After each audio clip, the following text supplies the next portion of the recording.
By Wednesday, Karen's obsession with Sarah Martinez had consumed her entirely. She'd spent hours crafting the perfect escalation strategy, complete with certified letters, fine schedules, and veiled threats about liens. But first, she needed backup. The emergency HOA board meeting she'd called was set for Thursday evening, and she'd already drafted a presentation titled Maintaining Community Standards: The Martinez Situation. Thursday arrived with Karen feeling invincible. She'd even worn her most intimidating outfit, a black pantsuit that screamed authority and matching stilettos that could double as weapons.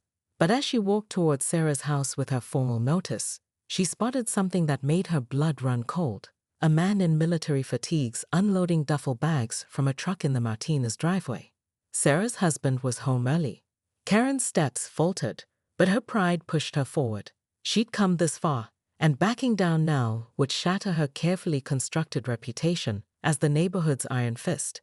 Besides, what was one more military spouse? She'd dealt with plenty of them before. Mrs. Martinez, Karen called out, her voice carrying its usual authoritative edge. Sarah emerged from the garage, no longer alone. Beside her stood a man who immediately commanded attention without saying a word. He was tall, lean, and moved with the kind of fluid precision that spoke of serious training. His dark eyes assessed Karen with the same intensity a predator might study potential prey. "Karen, I'd like you to meet my husband, Marcus," Sarah said, and Karen caught the slight emphasis on the name. "Marcus, this is Mrs. Whitmore from the HOA." Marcus stepped forward, extending his hand. "Ma'am." His grip was firm but controlled, and Karen found herself looking up into eyes that held depths she couldn't read. "I was just delivering your final notice about the mailbox," Karen managed, her usual confidence wavering. "The board has decided to implement immediate fines if compliance isn't met by tomorrow." Marcus tilted his head slightly. "Immediate fines for what exactly?" "The mailbox color. It's not regulation." Karen's voice sounded smaller than she intended. "I see." Marcus glanced at the offending mailbox, then back at Karen. "And you've been harassing my wife about this while I was deployed." The word harassing hit Karen like a slap. "I was enforcing community standards. It's my job as..." "As what?" Marcus's voice remained calm, but something had shifted in his posture. He wasn't threatening, exactly, but Karen suddenly felt like a mouse that had wandered into a lion's den. Sarah placed a gentle hand on her husband's arm. "Honey, Mrs. Whitmore has been very dedicated to her HOA duties. She sent 17 letters about our mailbox alone." 17 letters. Marcus repeated the words slowly, as if tasting them. "About a mailbox, while I was overseas." Karen's clipboard trembled in her hands. The way he said it, not angry, not shouting, just quietly processing the information, was somehow more terrifying than if he'd exploded in rage. "The rules apply to everyone," she whispered. Marcus nodded thoughtfully. "They do. That's actually interesting you mentioned that." He pulled out his phone and scrolled through something. "I spent some time yesterday reviewing the HOA bylaws and did a little reconnaissance around the neighborhood. Found some fascinating inconsistencies." Karen's mouth went dry. "What do you mean?" "Well, for instance, your own fence is 6 inches higher than regulation height. The Johnson's landscaping rocks extend onto HOA common property.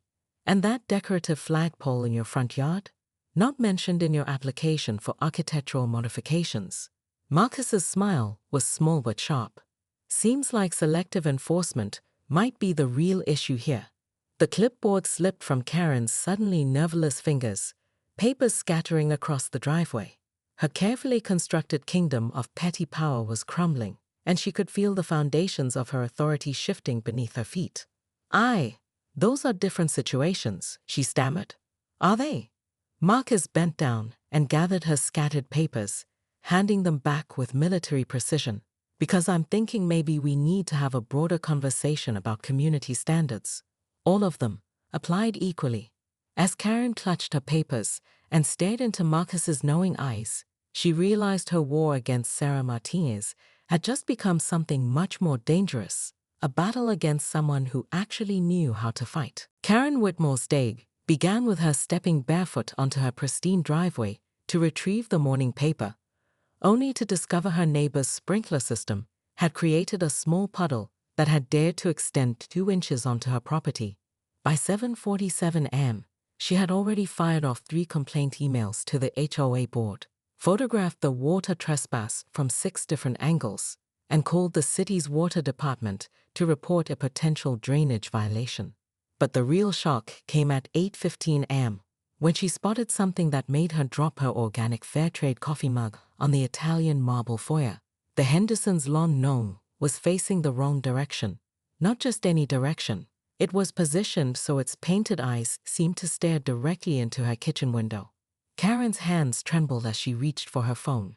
This was clearly psychological warfare. The third strike occurred at 8:23 am, when she witnessed Mrs. Chen from 142 Oak Street walking her dog on the grass instead of the designated pet path. Karen's perfectly contoured eyebrows shot up so high they nearly disappeared into her highlights.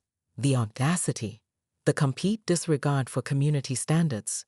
She grabbed her clipboard, slipped on her power heels, and marched outside with the fury of a woman whose homeowners association presidency gave her life meaning. "Excuse me." Karen's voice cut through the morning air like a perfectly manicured nail across a chalkboard. Mrs. Chen looked up, her elderly face confused as her small terrier continued sniffing around a rose bush. "The pet ordinance clearly states that animals must remain on paved surfaces," Karen announced, consulting her clipboard with theatrical precision. Section 4.2, subsection C. Mrs. Chen blinked slowly. "I'm sorry, dear. Buster just needed to. No exceptions." Karen's smile was sharp enough to cut glass. "I'll be filing a formal complaint. This is your first warning." As Mrs. Chen hurried away, Karen felt that familiar rush of power coursing through her veins. But her victory was short-lived. Across the street, she spotted her real target, Sarah Martinez, the military wife whose husband was currently deployed. Sarah was outside watering her flower beds, seemingly oblivious to the fact that Karen had been building a case against her for months. Sarah's crime. Her mailbox was painted navy blue instead of the HOA-approved colonial cream. It was a minor infraction that Karen had transformed into a personal crusade. What really grated on Karen was how Sarah carried herself, confident, unbowed by Karen's increasingly aggressive notices and fines. Karen strutted across the street, her heels clicking against the asphalt like a countdown timer. "Mrs. Martinez." Sarah turned off her hose and straightened up, her dark eyes meeting Karen's with steady composure. "Good morning, Karen. It's Mrs. Whitmore. Thank you very much." Karen's voice dripped with condescension. "I trust you received my letter about the mailbox violation." "I did." Sarah's tone remained level. "And as I mentioned in my response, my husband will handle it when he returns from deployment." Karen's jaw tightened. "The board doesn't operate on military schedules, Mrs. Martinez. Rules are rules. You have until Friday to comply, or will be forced to escalate this matter." Escalate how? The question hung in the air, and Karen realized she hadn't thought that far ahead.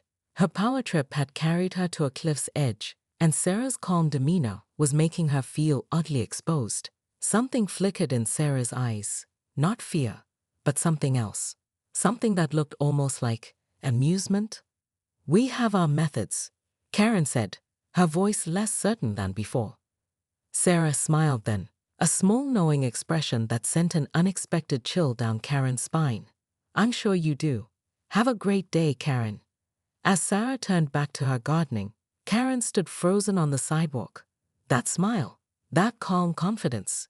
It was as if Sarah knew something Karen didn't, and for the first time in her HOA career, Karen Whitmore felt like she might be in over her head.